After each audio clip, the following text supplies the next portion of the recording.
Hello my Jesus babies, je prie que vous allez bien et aujourd'hui on se retrouve pour une nouvelle vidéo. Aujourd'hui j'ai mis le sweet, un sweet, quand j'ai ce sweet là, c'est gâté, sachez ça. Vraiment je veux m'excuser pour occasionnellement les retards par rapport à Passion de Dieu et tout, parce que des fois mon téléphone a un problème de montage, de stockage. Et j'arrive pas certaines fois à poster les vidéos à temps à cause de ça. Si c'est pas ça, c'est YouTube. Il y a toujours...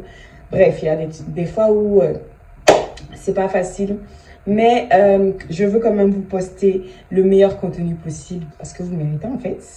Et voilà quoi. So, today, on va parler d'un sujet, un des meilleurs sujets, je pense, selon moi, de ma chaîne. C'est inclure Dieu dans les petites choses. Inclure Dieu dans les petites choses, c'est quelque chose qui a transformé ma vie de chrétienne. Avant que je sois chrétienne, en fait. C'est quelque chose qui a choqué, bouleversé mon mode de vie. Vraiment, c'est une des bases, je dirais, d'une relation avec le Saint-Esprit. C'est l'inclure dans les petites choses. Alors, c'est quoi déjà les petites choses? Qu'est-ce que je veux dire par petites choses?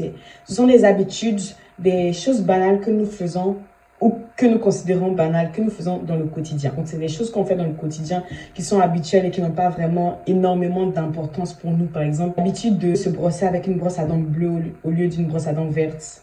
Vraiment des trucs banals que nous disons que c'est vraiment banal, quoi. Donc, c'est vraiment ça. Et inclure Dieu dans les petites choses. Pourquoi inclure Dieu dans les petites choses? Si vous êtes un chrétien né de nouveau, si vous êtes quelqu'un qui avait donné votre vie à Christ, vous allez expérimenter ce que je vais vous dire dans cette vidéo. Clairement, il n'y a pas d'autre moyen parce que vous avez le Saint-Esprit en vous. Vous allez être transformé, ça c'est sûr et certain. C'est pas du jeu, c'est pas de l'amusement, c'est vraiment puissant. C'est une passion avec Dieu, c'est une intimité profonde avec le Saint-Esprit, quelque chose qui fait rêver parce que aucun être humain ne peut le trouver ailleurs. C'est par le Saint-Esprit et par le Seigneur Jésus, le Christ lui-même, que cette intimité est possible. Inclure Dieu dans les petites choses, c'est avoir un moment avec le Seigneur que nous n'avons pas déjà avec qui que ce soit d'autre. Donc, c'est avoir ce petit moment-là qui va nous mettre en lien avec le Seigneur. Qu'est-ce que je veux dire exactement par là? Inclure Dieu dans les petites choses, c'est le fait de, par exemple, parler au Seigneur de quelque chose dont on ne parlerait pas aux autres. Parler au Seigneur lorsqu'on va aller jeter les poubelles, par exemple. Parler au Seigneur dans cette petite chose de jeter les poubelles qui est une habitude, c'est quelque chose qui n'est pas anodin selon Dieu. Parce que la parole déclare, celui qui est fidèle dans les petites choses, là aussi dans les grandes. Et ce verset, c'est pour illustrer l'importance des petites choses. Parce que les petites choses ont leur importance aussi avec le Seigneur. Ok? Et inclure Dieu dans les petites choses, c'est tomber amoureux. Moi, c'est comme ça que c'est un des plus grands moyens par lequel je suis tombée amoureuse du Saint-Esprit. Parce que le Saint-Esprit, dans les petites choses, lui-même, hein, ça c'est vraiment quelque chose d'assez spirituel, ce que je vais vous dire, mais le Saint-Esprit lui-même m'a fait ressentir sa présence. Et lorsque je suis avec le Saint-Esprit, c'est pas comme si il est là, comme je suis en train de parler à ma soeur, mon père, ma mère ou à qui que ce soit d'autre. Ce que je dis, je le vis et je prie que vous viviez ça réellement. Le fait de sentir la présence du Saint-Esprit, comme sentir la présence de n'importe qui, mais ça m'a bouleversée. Pourquoi? Parce que c'est le Christ en fait. Parce que je sais qui il est, je sais ce qu'il a fait pour moi. Le Christ est celui qui a donné sa vie pour moi. Le Christ est celui qui m'a donné la solution à mes problèmes lorsque aucun être humain, ni moi-même, pouvait trouver la solution. Le Christ est celui qui me fait faire des choses qui étaient impossibles avant pour moi. Donc si dans cette optique, je sais qui est le Christ. Imaginez à quel point j'étais choquée lorsque dans des petites choses, le Seigneur était là pour moi. Il était présent. Par exemple, lorsque je pars travailler, lorsque je vais partir travailler, réviser, on va dire, étudier, et que je sens une présence dans mon cœur, une présence vraiment forte dans mon cœur. Vous ne vous retournez pas, mais vous savez qui y a derrière vous. Des fois, dans votre maison, Il y a des gens qui descendent, il y a des gens qui montent. Si vous avez des escaliers, ok. Et si vous êtes vraiment proche de vos frères et sœurs, ou bien de votre père ou de votre mère, ou bien, je sais pas, ou bien de vos potes, si vous vivez avec vos amis, ou bien si vous vivez avec vos cousins, n'importe quelle personne, si vous vivez avec un de vos proches et que vous êtes assez proche, juste la manière dont le proche descend les escaliers, vous saurez qui est cette personne, sans même avoir vu la personne descendre les escaliers.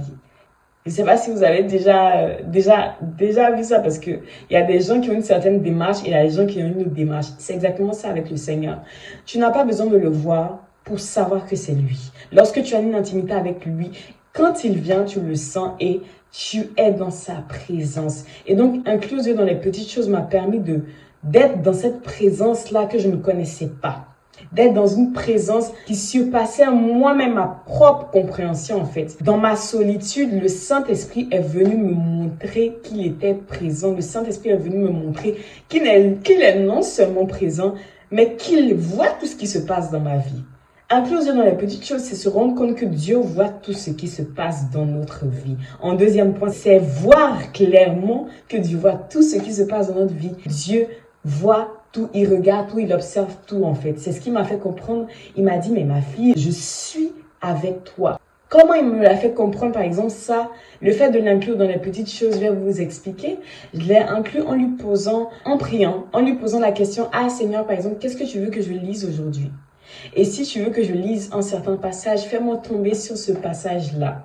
Donc, j'aurais pu lire directement un passage. J'aurais pu directement lire le passage comme ça. Et puis voilà. Mais la petite chose que j'ai fait, c'était même avant de lire le passage, lui demander quel passage. Et ça, c'est quelque chose. C'est pas la même chose. C'est pas la même dimension. C'est pas du tout la même hauteur. Parce que c'est demander l'avis de Dieu. Ça, je vais l'expliquer après. Mais ce que je veux dire, c'est que j'ai demandé à ce moment-là l'avis de Dieu et il m'a fait tomber sur un passage. C'est comme si vous ouvrez la Bible et vous trouvez exactement le passage dont vous avez besoin. C'est exactement ça. Et inclure Dieu dans les petites choses, c'est avoir un compagnon de vie 24 heures sur 24. Ce point-là, c'est le point central de la vidéo. Vous savez, je ne suis pas en train de vous parler d'un homme. Je ne suis pas là en train de vous parler d'un homme avec qui vous êtes ou bien d'une femme avec qui vous allez vivre. Je suis en train de vous parler du Seigneur. Ça n'a rien à voir. Ça n'a rien à voir. C'est avoir un compagnon de vie 24 heures sur 24. Et donc, ça veut dire que si vous avez un compagnon de vie, qu'est-ce que vous allez faire? Vous allez vouloir partager votre vie avec lui. C'est là que vous allez commencer à parler à Dieu dans des choses qui semblent totalement, insignifiantes. Parce que vous savez que vous avez ce compagnon de vie, vous êtes dans la présence de quelqu'un. Forcément, vous allez vouloir lui dire qu'est-ce que vous êtes en train de faire ou bien vous allez vouloir lui parler. C'est exactement ça avec le Seigneur en fait. S'il y a quelqu'un devant vous, s'il y a le Seigneur devant vous, vous allez vouloir lui partager. Constamment inclure le Seigneur dans les petites choses, lui poser les questions de « Ah oui Seigneur, tu penses que je devrais faire cette coiffure-là » ou bien « Seigneur, tu penses que je devrais porter cette chaussure-là » ou bien « Tu penses Seigneur que je devrais comment tourner ce gobelet ?» Genre vraiment des trucs. On invite constamment en fait le Seigneur. Tu l'invites en fait. Tu es en train de lui dire « Ah oui, je suis en train de faire ça. Ouais, je suis en train de vivre ma vie. Mais oui, Seigneur. Toi, je t'invite. Qu'est-ce que tu penses de ça? C'est ça, inclure Dieu dans les petites choses. Et pourquoi cette volonté de l'inclure dans les petites choses? Tout simplement parce que Dieu veut être inclus et ça n'a rien à voir avec ce que vous avez vu auparavant. Ce que je vous dis, c'est inédit. Je n'ai jamais vécu ça de ma vie si c'était avec le Saint-Esprit. Jamais je n'aurais pu vivre ça si ce n'était avec le Saint-Esprit. Donc, c'est vraiment avoir ce compagnon de vie-là. Donc, c'est à ce moment-là que tu te rends compte que tu n'as pas besoin, en fait, d'avoir des amis. Je ne dis pas qu'avoir des amis, c'est mauvais. Je dis que c'est pas un besoin.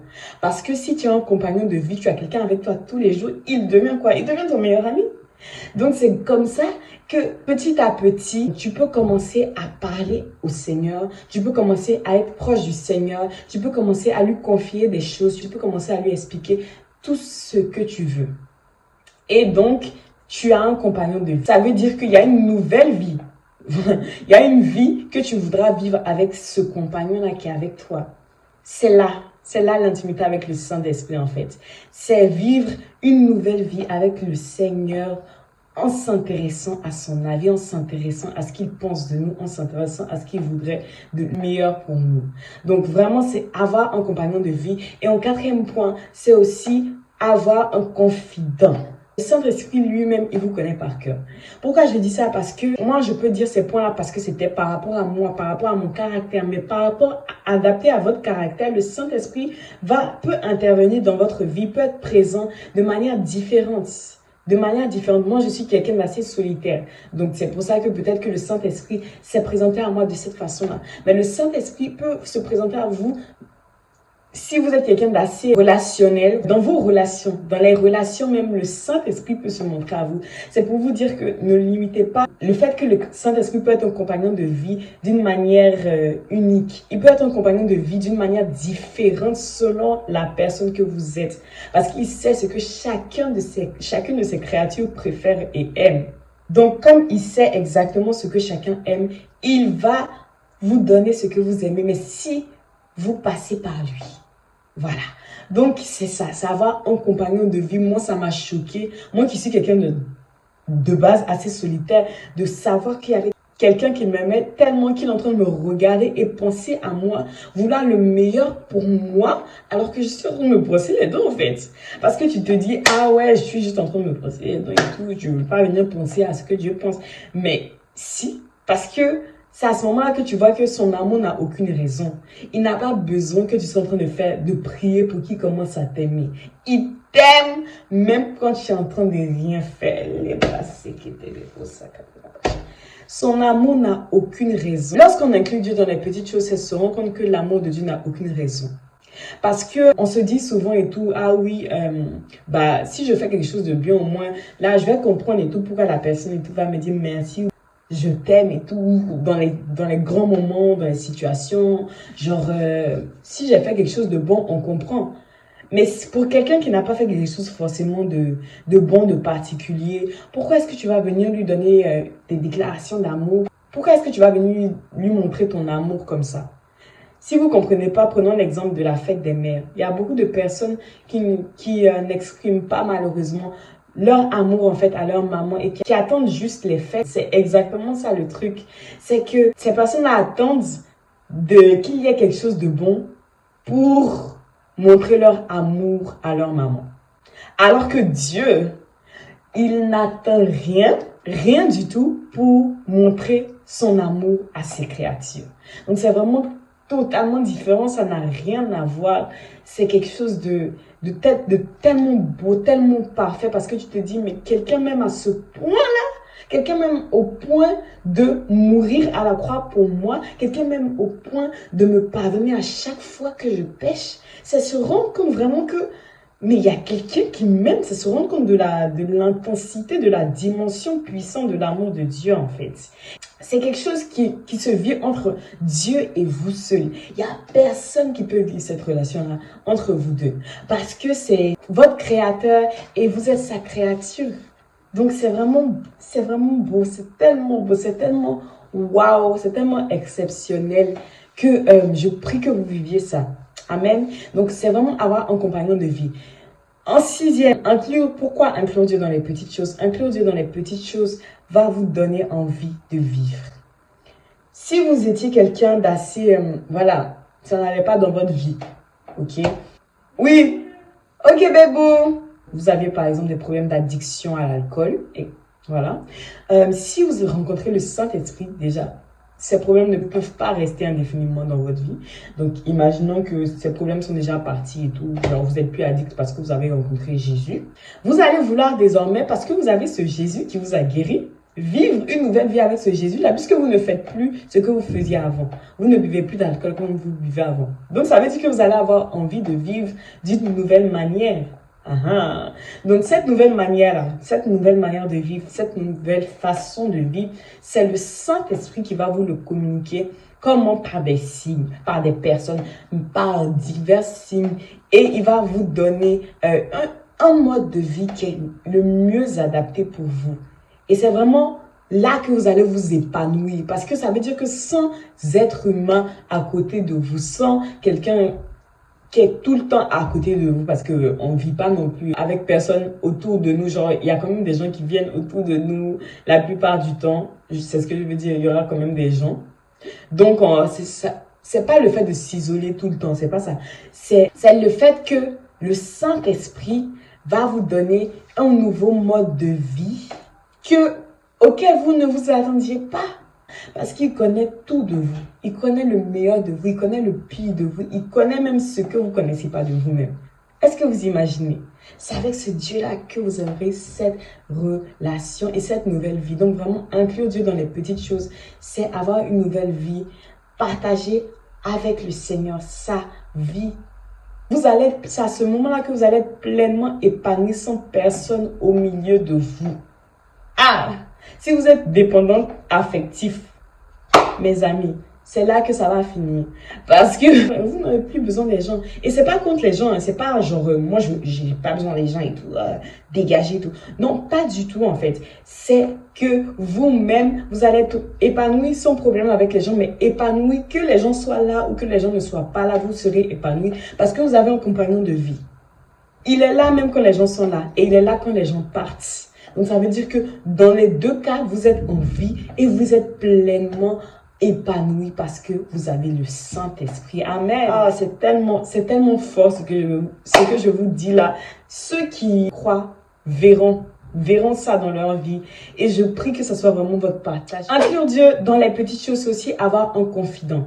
Un confident et un conseiller. La 7e chose, c'est vraiment avoir ce confident et ce conseiller. Donc, inclure Dieu dans les petites choses, c'est lui parler, par exemple, de votre petite sœur qui vous a manqué de respect. Par exemple, votre petite sœur vous a dit quelque chose qui vous a pas plu. Elle vous a dit, ah oui et tout. Mais genre, quitte là, alors que c'est votre petite sœur. Vous pouvez le confier au Seigneur dans cette situation-là, qui lui va vous donner la meilleure manière de réagir. Donc, inclure Dieu dans les petites choses, c'est demander l'avis de Dieu. Lorsque vous allez poser la question au Seigneur, ah oui, lorsque vous allez déjà dire la chose au Seigneur, vous allez vous confier au Seigneur. Vous êtes en train de vous confier au Seigneur. Vous êtes en train de dire, ah oui Seigneur, ma petite soeur m'a fait ça. En deuxième, vous êtes en train de lui dire comment je dois réagir. Donc, vous êtes en train de lui demander un conseil. Donc, confident et conseiller. Dans les deux cas, vous êtes en train de demander l'avis de Dieu. Je ne sais pas si vous vous rendez compte. Vous demandez l'avis de Dieu. Je ne sais pas si vous vous rendez compte. Vous êtes en train de demander l'avis du Tout-Puissant, de celui qui est le meilleur, de celui qui est parfait en fait. Ça veut dire que chaque décision que vous allez prendre sur base de l'avis de ce Dieu-là, elles seront parfaites. Parce qu'il a toutes les décisions, il a les meilleures réponses, il a les meilleures réactions. Donc si vous demandez l'avis à cet être parfait, comment est-ce que vous n'allez pas prendre les meilleures décisions? Donc, c'est vraiment ça, en fait. Inclure dans les petites choses, c'est demander l'avis de Dieu. Lorsque vous allez lui demander un conseil, c'est demander son avis. C'est lui dire, ah oui, Seigneur, mais comment tu penses que je dois réagir? Donc, vous êtes en train de l'inviter. One eternity later. Donc, vous êtes vraiment en train de l'inclure dans les petites choses en lui demandant son point de vue, son avis sur des choses qui sont vraiment petites à votre échelle, mais pour lui, c'est vraiment grand. Donc, inclure Dieu dans les petites choses, c'est vraiment connaître la vie de Dieu. Mes amours, c'est vraiment ça. On a souvent besoin de conseils, on a souvent besoin de savoir où aller.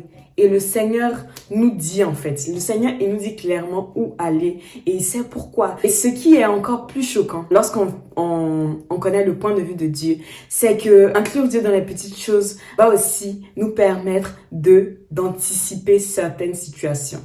Alors moi, je vous dis que c'est le plus choquant parce que moi, ça m'a choqué et ça a choqué plusieurs personnes aussi. Anticiper certaines situations avant qu'elles arrivent, ça vous permettra de tout simplement éviter de passer de mauvais moments que vous aurez pu éviter à plusieurs reprises en fait. Moi, un jour, je devais sortir, j'étais en train de m'habiller et tout, j'étais en train de m'apprêter et genre, j'avais l'option de prendre soit ma robe, soit un pantalon pour sortir quoi. Un pantalon avec un haut. Donc, voilà. Donc, à ce moment-là, je suis en train de m'habiller et tout. Et après, je me pose et je dis, mais en vrai, Genre, Seigneur, toi, en vrai, tu préfères que je porte ce pantalon-là ou bien je porte la robe? Donc, qu'est-ce qui s'est passé lorsque j'ai dit ça? C'est que le Seigneur m'a fait clairement comprendre que il préférait le pantalon. Qu'est-ce que votre chère dame qui est assise ici, mes amours, a fait? Elle a porté la robe. J'ai porté la robe. Je suis allée porter la robe. Voilà, j'ai porté la robe. Non, c'est bien. Donc, je porte la robe. Je sors et tout. Voilà. Tout va bien au début. Sur le chemin du retour, il commence à pleuvoir. Mais quand je vous dis pleuvoir, c'est pleuvoir avec dans le froid, là, quoi. Si vous connaissez Bruxelles, en Belgique, tu as froid, en fait. La pluie, non seulement il y a la pluie, en plus, tu as froid. Donc, il a commencé à pleuvoir et tout, nanana. Et à ce moment-là, je me suis dit, mais en fait, je me suis arrêtée, j'ai fait pause. Et je me suis dit, mais peut-être que... Mais en fait, c'est ça que le Seigneur voulait me dire quand il m'a dit porte un pantalon. Parce que si j'avais porté un pantalon avec un haut, j'aurais mis une veste avec. Mais là, je suis sortie avec une robe. Vous savez, les robes qui sont pas lourdes, exactement. Moi, j'ai porté ça. Donc, au final, le chemin du retour, j'étais mouillée pour rien.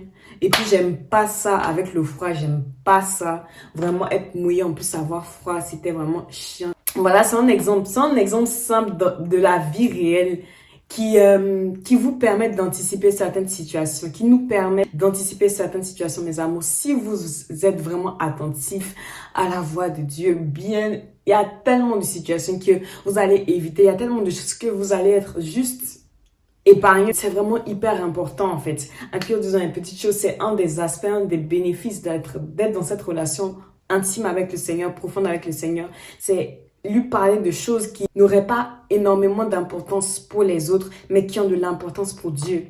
Que Dieu, il se soucie de tout. Il se soucie de tout ce qu'on fait. Il se soucie de tout.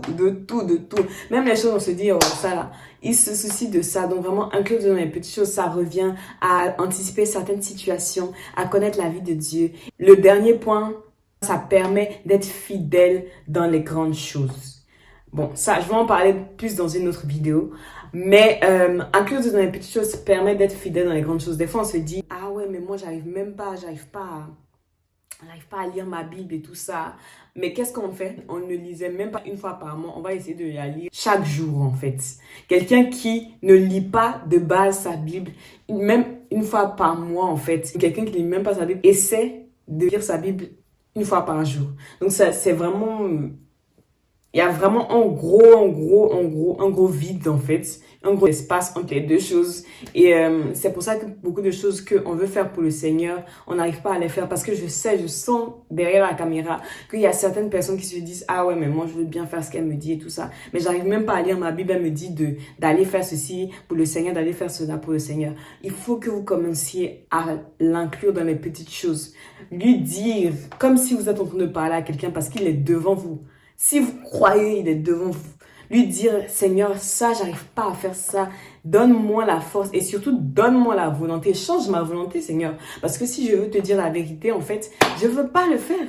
Donc, c'est ça, en fait. Il faut vraiment lui dire la vérité, lui parler comme à votre meilleur ami. Et c'est le fait de lui dire dans les petits trucs comme ça, dans les petites choses où vous n'arrivez pas, qui va vous permettre de faire les grandes choses pour le Seigneur. Ne croyez pas que ceux qui ont fait des énormes trucs pour le Seigneur, ils sont partis comme ça et puis ils ont explosé. Non, c'est vraiment à partir des petites choses dans leur quotidien, dans leurs habitudes. Si vous regardez bien, vous verrez que même pour aller quelque part, ils vont prier, en fait. Et ça, c'est vraiment important, c'est hyper important. Donc, il faut que je vous dise un truc, inclure dans les petites choses, ça demande vraiment beaucoup de volonté, ça demande de la volonté. Ça demande de la volonté, en fait.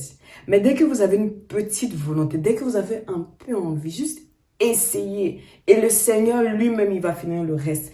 Lorsqu'on a un tout petit montant de volonté, le Seigneur, lui, va l'agrandir. Lorsque c'est la volonté qui est une petite chose, le Seigneur va rendre cette petite chose en grande chose. Mais il faut d'abord que vous vouliez, mes amours, l'inclure dans les petites choses, c'est-à-dire avoir une relation personnelle et intime avec lui.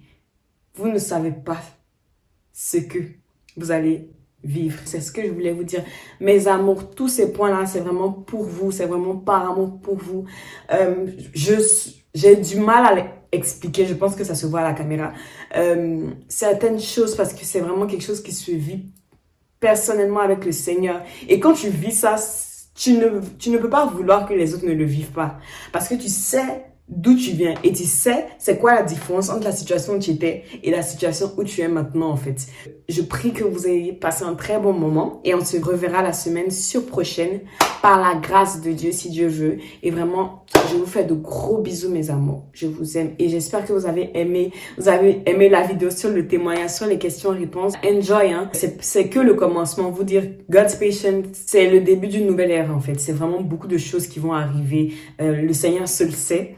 Et vraiment, je vais vous offrir un contenu de qualité par la grâce de Dieu. Je vous aime et gros bisous mes bébés. Passez une très bonne soirée. Mouah! Jérémie 31:3. Je t'aime d'un amour éternel. C'est pourquoi je te conserve ma bonté.